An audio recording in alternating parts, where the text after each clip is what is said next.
So I don't know how well this is going to go, but I'm going to try to talk a little bit about analog and digital communication.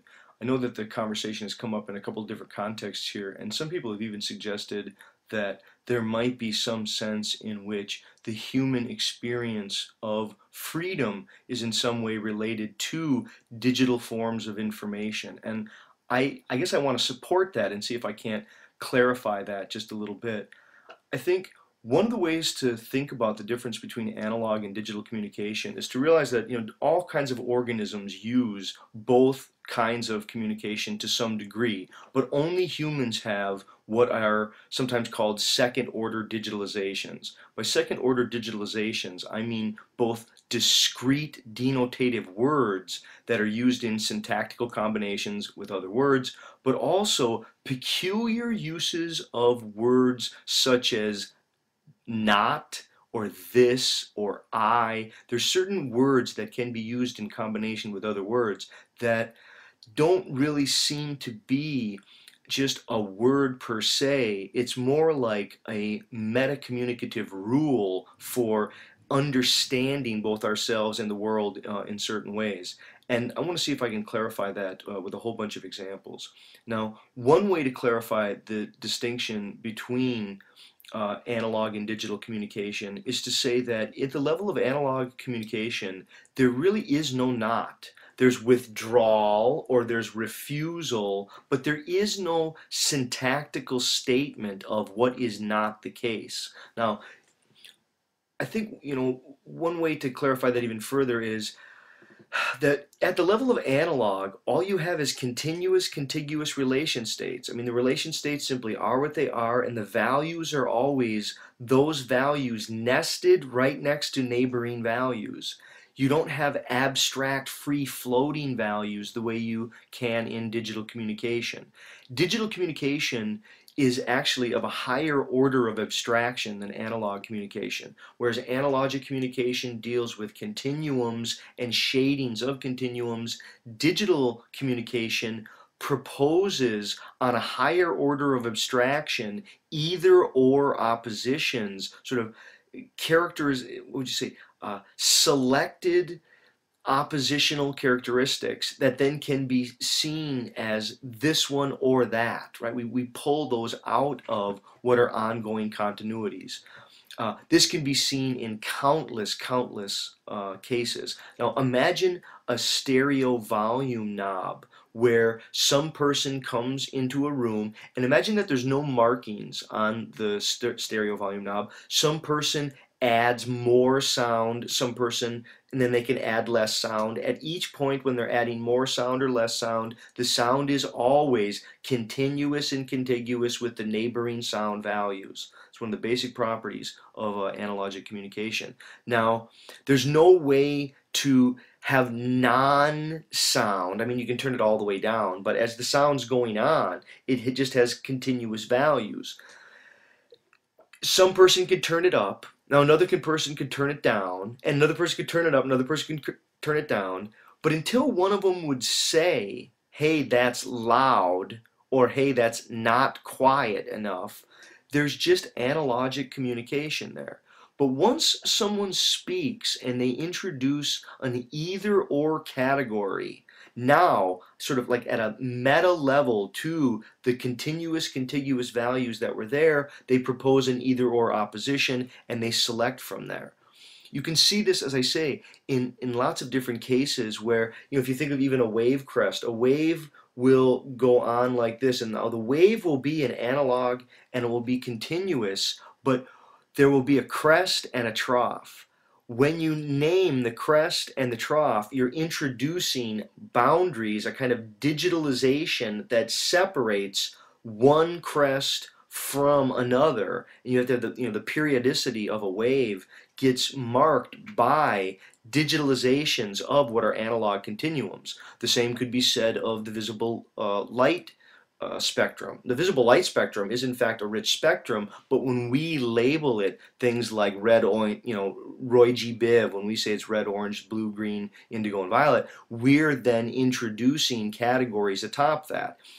look at the changing of the seasons. The changing of the seasons is just an ongoing register of analogic information. But when we call it spring, summer, winter, fall, it's on a second order of abstraction. Atop of those ongoing continuous and contiguous differences, we introduce these distinct things called spring, summer, winter, fall. It was just so funny, right? I think this is why people say, oh boy, spring's coming early this year, or fall's earlier, summer seems longer. There does seem to be an odd problem of various kinds of paradoxes, various kinds of struggles go on when you go from analog or to digital. Right? I mean, I think there's countless cases of this. Trying to think of some of these cases where if you're out watching a sporting event and let's take a baseball game, if some person throws the ball just is wherever it is. But when the umpire calls it a ball or a strike, that's a digitalization of that analogic relation state. The geographical land masses that make up the U.S., all of the different mountain ranges and all of the different continuities that can be found throughout the entire globe, to tell you the truth. But if you just do the U.S., that's again analogic, but then the boundaries between the states, when we say, okay, well, here is this state and this is this state, or the boundaries between countries, those are digitalizations of what amount to be analogic relations. The rotation of the Earth is a kind of ongoing relation state of continuous, contiguous differences. That's all it is. But then we introduce distinctions like day and night. Now, when does it become day and it's no longer night? Take my arm here. You know, my arm has various characteristics, but when I use language to say, well, I mean my wrist and not my forearm, I'm introducing boundaries and separating off what's really just continuous. Like in the world of analogic communication, you can't show that you're one thing and the world is something else. It's only with the digital aspects of speech, and in particular with the use of the word not, that you can say that you're one thing and then the world is something else. Now, this probably sounds a little bit crazy, but the word not is not even a word. And the word not is not even a word. The word not is actually a meta-communicative rule for introducing boundaries into continuums. And that's sort of what I just showed you, right? The fact that I can take what are continuums and introduce boundaries where there aren't boundaries, it shows this not being used meta-communicatively. Right? It's a digitalization of analogic relations. Now, try to think of some different ways to think about some of the differences or relationships between analog and digital communication. One is that analog communication is what we can hear when we listen to a foreign tongue. So if I'm traveling abroad and I listen to people speaking in a foreign language, all I can hear is the analogic sound qualities. I can't tell when one word begins or another word ends.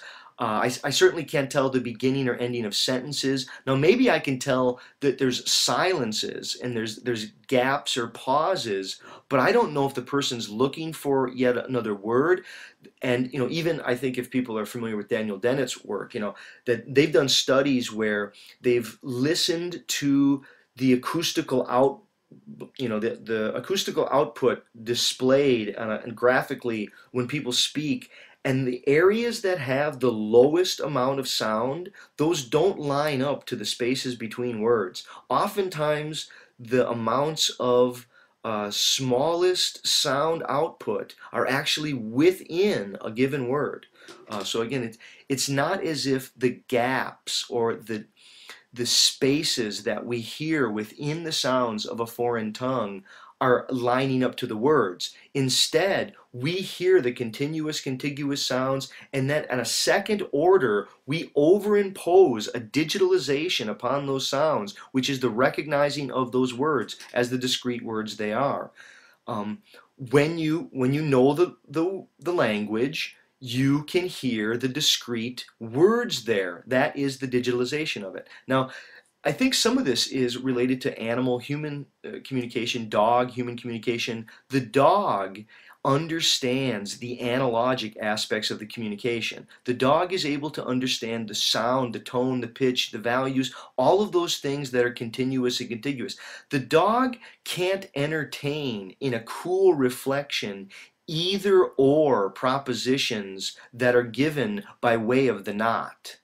Right? I mean, the dog, if you go up to your dog, right, and you, first off, just listen to the sound of your voice. If you say to your dog, "You're such a good dog," the dog is scared of you. The dog can see that you're sounding very angry. In the same way that if you go, "Oh, look, you're a stupid little dog who likes to eat your own poop and lick yourself," the dog is happy. He hears your voice and he wags his tail. He doesn't hear that you're making fun of him by what you say. Now maybe he can hear it in the tone of your voice, but the dog itself doesn't deal with the either or and the is not. The dog just deals with the continuous, contiguous relation states that are kind of organismal goal seeking around it in its world.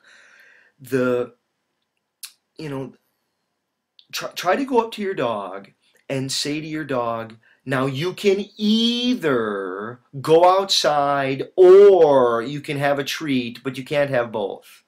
See, the dog doesn't seem to understand digital signs as either or syntactical options. It doesn't think about items in multiple logical types. I mean, I think this issue of logical typing is also so crucial, that digital communication is characterized by having multiple logical types. So this right here, I can call both a pen, an object, a piece of garbage, and a tool, and I can also say that it's not something that I've held in my hand yet today. Now, in all of those cases, I'm treating this contiguous set of relation states, and even this, like I'm supposedly pointing to a thing that I'm holding, but the thing that I'm holding is sort of being bound by the frame of the camera. The camera provides somewhat of a digital framework for making it seem like there is this thing here, but the thing is actually part of the contiguous relation states that are connected to me, to this room is connected to this house is connected to this neighborhood to the state to the world. I mean, at the level of the analog, there is no not that introduces the boundary that says that I'm one thing and the rest of absolutely everything else is something else. There are differences, to be sure. We want to understand that the world of analog is the world of differences. The world of the digital is the world of distinctions. When we're talking about distinctions, we're talking about either this or that, has sets within sets, and it really does allow for the use of either or classifications and this fascinating use of the word not as a syntactical word, right? It's a word that's used in combination with other words, and it's a word that changes the level of abstraction. It's a meta-communicative rule for introducing boundaries in what otherwise are just continuums. Now, I think this is so crucial for what we mean by the experience of human freedom. I think human experiences of freedom have been made possible because digital communication allows us to dwell in either or options, where at the level of the analog, there only simply is whatever is the case. See, I think there are so many. I think this is one of the struggles that people have in their relationships. See, a relationship is an ongoing relationship. It's a set of relation states at the nonverbal level of closeness, of nearness, of touch, of non-touch, of amounts of touch, of how much touch. But as soon as you have some contract that says you are or are not a couple, when you've become an us officially, you've kind of digitalized ongoing relation states. There's an infinity of ways to talk about this, and I realize that we could just talk about it at length. I guess what I will do is I'll see if I can post at the end of this video a kind of summary of some of the things that I've said, and people can maybe look at that and think more about this. And okay, hope everyone's having a good day. Take care. Bye.